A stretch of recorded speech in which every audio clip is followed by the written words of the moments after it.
Lucy Hale.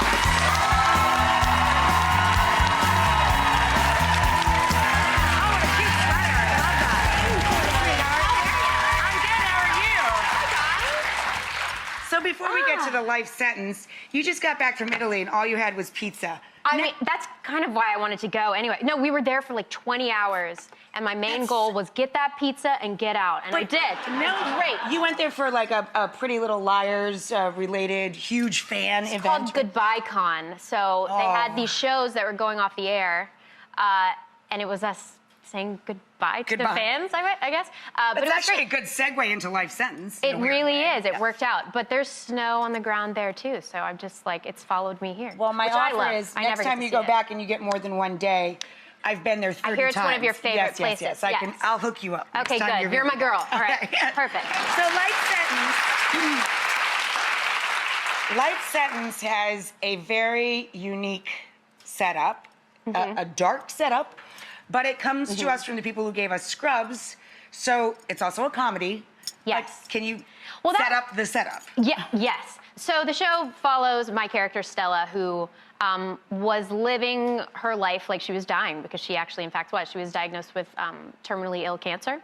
And so I think a lot of people that are hearing about the show think that it's a show about that. But actually, in the pilot, we find out she's given this second chance at life. So then it becomes a different show. It becomes about a girl who has to live with all of the decisions she made when she was dying.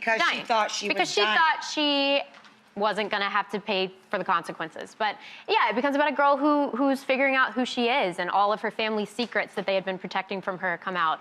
Her mom is struggling with her sexuality. Her parents, in fact, don't like each other at all. Her brother deals drugs, and her sister hates her kids. So there's a lot of stuff that sort of is dropped on her. But because they had, a level of pity for her, and they were trying to be very protective. Her a good life. Right. Exactly. Because you were dying. But now she's not.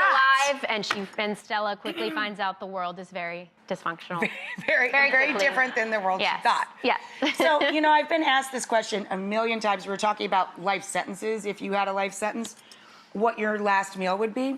I love I've always found that such a creepy question. I answered it once for a friend of mine, an artist, a photographer, Melanie Dunet, who did a series of books on chefs and cooks and what their last meal would be. My answer was I would be too depressed to eat. I know. I'm always thinking, do they eat that meal? I know. What would yours be? What would yours be? I've often thought about this question, strange enough. I love French fries more than anything. The average human being. Shoestring French fries with ranch dressing, and literally that's all I need. That's it. I'm from the South, and I love ranch dressing on everything. Ranch on anything. So maybe like a side of pancakes. And French fries and ranch dressing. Not necessarily the ranch dressing on the pancakes. Maybe together. I mean, try something new before you go out. Little sweet, little savory.